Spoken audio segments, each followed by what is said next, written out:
Hello, my name is Dan Swain, and today we're going to be quickly going through a RabbitMQ with EasyNetQ C# library. So let's get started. So firstly, I'm assuming you've got RabbitMQ installed. I've already got a little tutorial if you need a bit of a hand. But if we just log in as guest, or a password as guest as well. Right, this is the overview of Rabbit, and as we can see, we've basically not got a lot going on here. Brilliant. So if we fire up Visual Studio, and then if we go to new project, come on, right. So let's start with just a blank solution. I'm going to call this I want a Tesla, because I do want a Tesla. Not that I even have a car at all at the moment.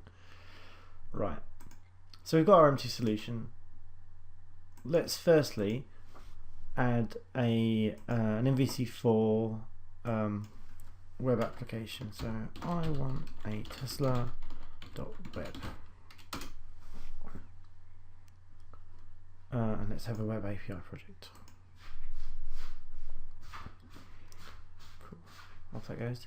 So what we're going to do is we're going to be creating a simple project. That's basically the idea being that we want to take orders for Tesla cars. So we're going to make a little web API web project that receives a post request for an order of a Tesla, and then all that web API application is going to do is going to put the order onto a queue using EasyNetQ and Rabbit.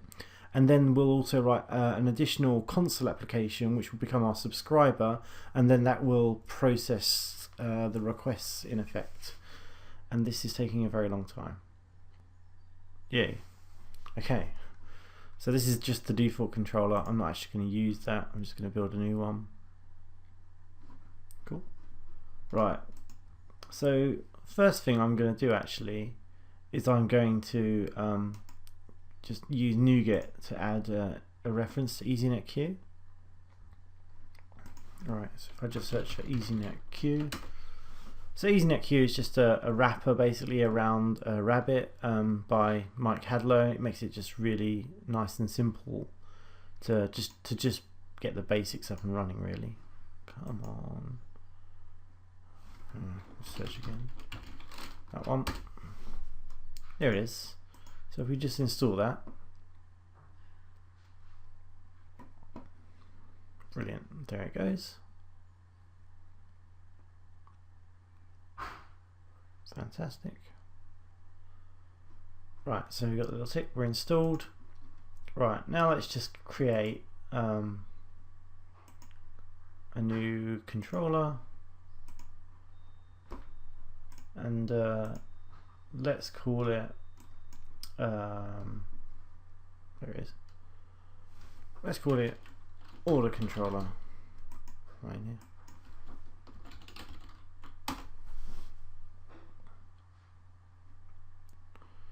So it's actually going to be an API controller, not a normal controller. There you go. That's the one. Bang. Let's get rid of that. Okay. So as I said, we're going to end up wanting to post to this. So for that we need an action. And what we're going to do is we're going to just hand back initially an HTTP response message. We're going to say post. We're going to rely on the implicit model binding. I'll just say order for now. Well, actually, let's say we'll create it now a Tesla order.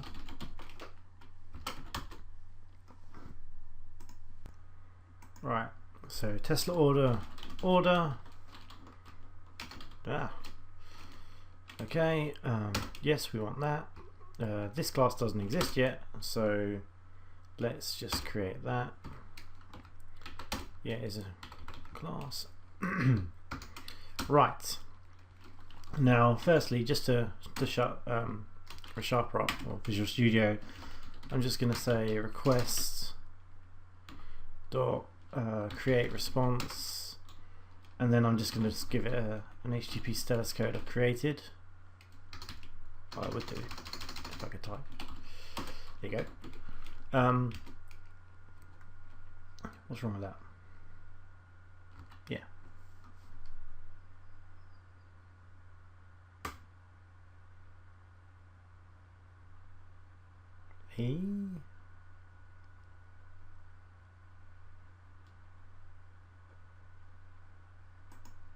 Ah.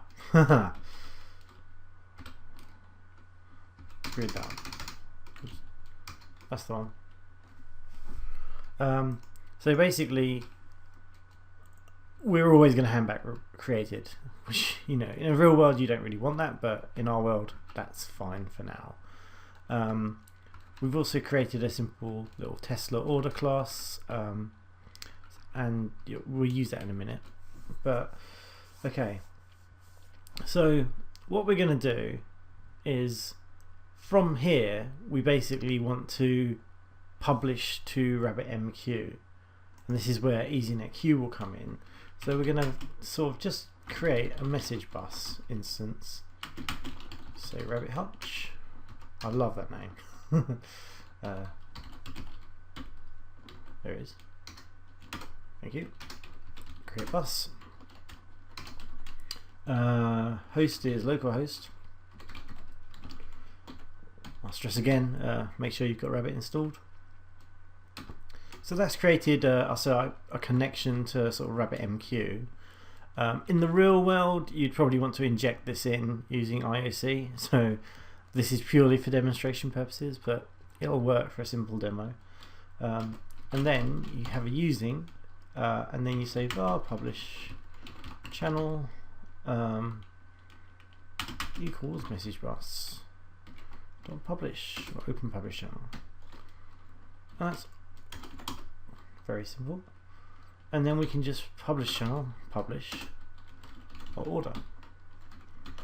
That is the basics to actually publish onto RabbitMQ. Now, what will happen is that sort of EasyNetQ is quite opinionated, as Mike Hadlow says, and it will create a queue or an exchange based off the type that we're publishing. So in our case, it will be TeslaOrder will be the name of the exchange that will get created in Rabbit, and we'll see that in a minute if we just get there first. Right, so that's basically all we need for the publisher. I said it was simple. What I'm going to do though, is if I go back to the solution, is I'm also going to create excuse me, Visual Studio lets me, come on. What I'm also going to create is a class library project called I want a Tesla.messages.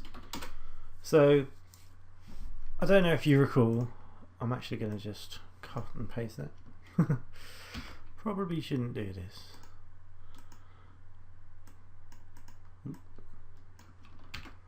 I'll do.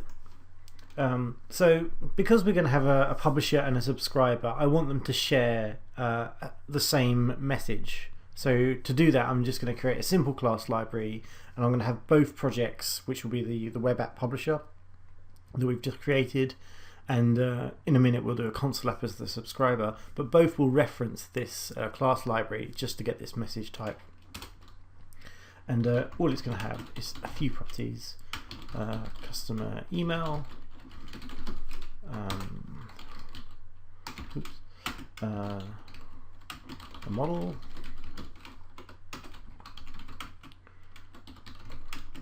and a color.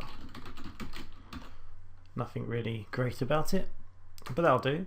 So this now can't find the type because I killed it. Add a reference to TeslaOrder, brilliant. If we build that, we should get a compile. Come on. Cool, that'll do. Right, now let's build a subscriber. So we've got our web app here, which is the publisher. We've got our class library, which is our sort of our message format, and now we're just going to create another project, which will be a console app this time, and I'm going to call that I want a Tesla dot order processor. Could call it subscriber, whatever you think really. Should I just call it order processor? Ah, that'll do. Okay, so here we have our console app. Nothing too clever in this. Now we're going to do something slightly different from the publisher, but you know, as you can probably guess, it's actually very, very similar. So firstly, what I'm going to do is I'm going to create a message bus, which is going to be another rabbit hutch. In fact, it's pretty much identical. Well, it is identical. Localhost. Ah, you know what I've forgotten to do? I've forgotten to actually reference EasyNetQ. Sorry. Because it is a separate project, we still need to reference it. So let's just add that in. Okay, EasyNetQ. There's one I searched for earlier. Fantastic. In it comes. Brilliant. Right, back to our rabbit hutch. Message bus. Rabbit hutch. There it is. Create bus. Host equals logos. Now, this is where I'm going to do something different. I'm going to add in an additional parameter to register a slightly different service. So this is kind of built in, sort of wiring up really. But I'm just going to say I want to register an EasyNetQ logger. And I'm actually going to, just goes to, actually I'm going to say a new log nothing logger. Now this doesn't actually exist, so I'm going to create that. And yes, I want to implement the EasyNetQ logger. Yes. And as you can probably guess, I'm now just going to remove all the not implementeds. Okay, I'm going to make that public. Not that I necessarily need it to be. Right. There you go. So the reason I've done this is because by default the built-in EasyNetQ logger writes to the console, and when we eventually subscribe, this will be our subscriber. When it connects to Rabbit, it will get a load of debugging messaging, and I don't really want that to be displayed. So that's why I've done it. In the real world, you probably, you know, this would where your proper Log4Net logging implementation would go. But for now, this is good. I suppose I could extract that to a variable if I wanted. What bindings have I got? Yep, that'll do. And then all I need to do is I see message bus subscribe. TeslaOrder. Now it won't have a reference to this project yet either, and ReSharper should let me reference it like that. Now then I need to give it a subscription ID. I'm just going to call it my subscription ID. And then we've got an action of TeslaOrder. So this is the order. I suppose I could call it order or message. Well, let's go message. So I think that's what I've done before.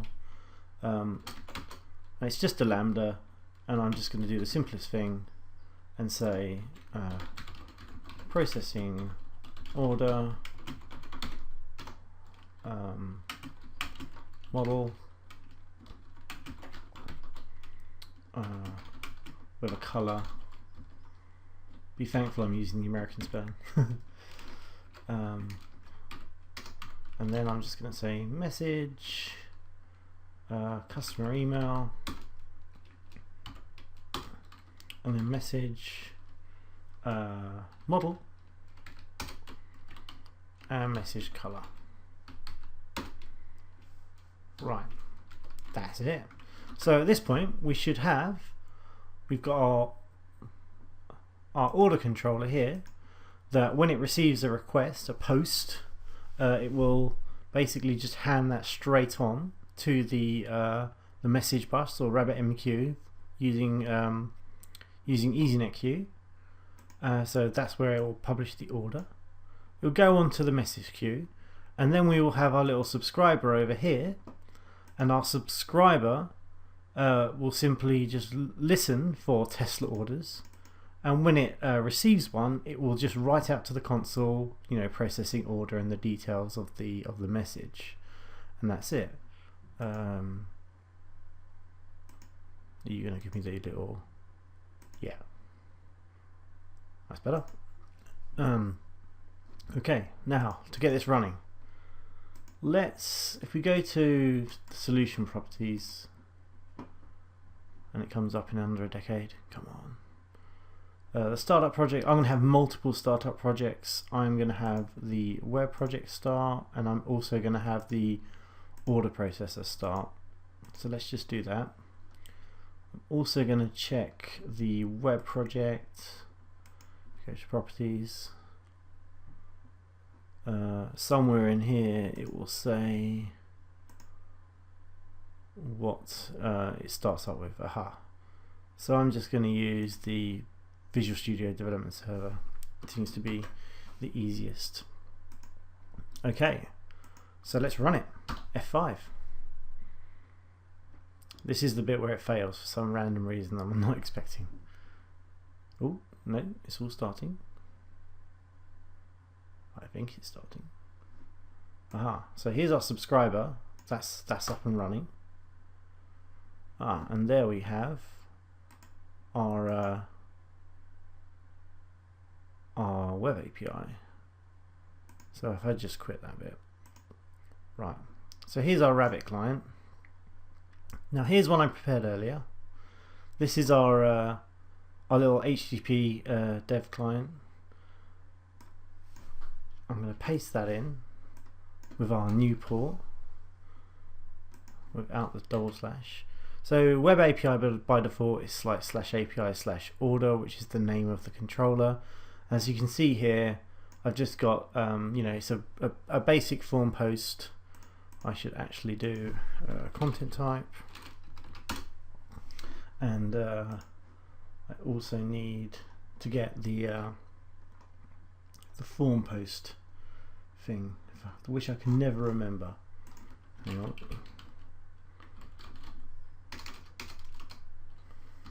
Somewhere.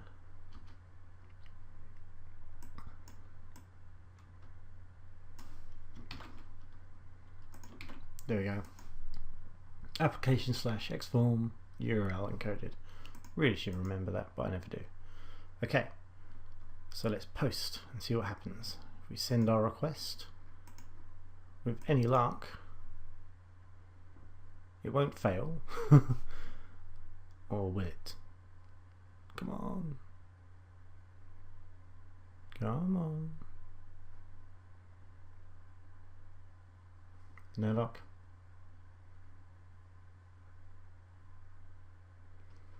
Why is it so slow? Yes! My God! Isn't that amazing?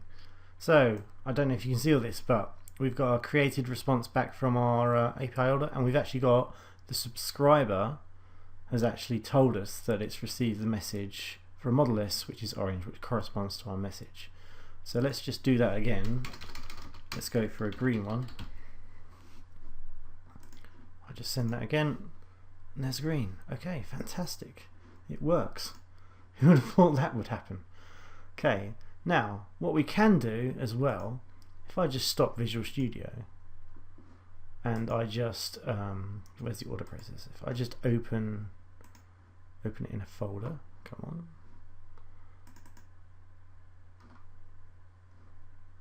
Come on. Here it is. So I've actually stopped it at the moment. But I'm gonna open an order processor manually, so we've got one there. and then actually let's open 2. Okay, so our little web server should still be running, and what I'm going to do is I'm going to send another message. So we've got our green one, let's go red, and you see the lower one here got the red message. Let's change it to black, and in theory the other one should get the black message. So imagine that we're at really high load and everyone wants a Tesla. Who doesn't? What Rabbit does by default is it round robins like a load balancer between the different subscribers. So we basically get load balancing for free, or scaling for free, which is really cool. I mean, how good is that? And that's basically the end of the tutorial. I mean, I would recommend that you go to the EasyNetQ site and definitely the RabbitMQ site. The documentation is fantastic. I'm probably going to do a few more tutorials on Rabbit. Definitely like the publish and subscribe model, where you sort of, I think they call it a fan out exchange in Rabbit, where you sort of you publish a message and the same message gets sent to multiple subscribers. So I will probably be doing a follow-up on that in the not too distant future. But that's it really. Thanks a lot. Thanks for listening. If you go to my blog at d80.co.uk and read this tutorial there, that would be great. Thank you very much.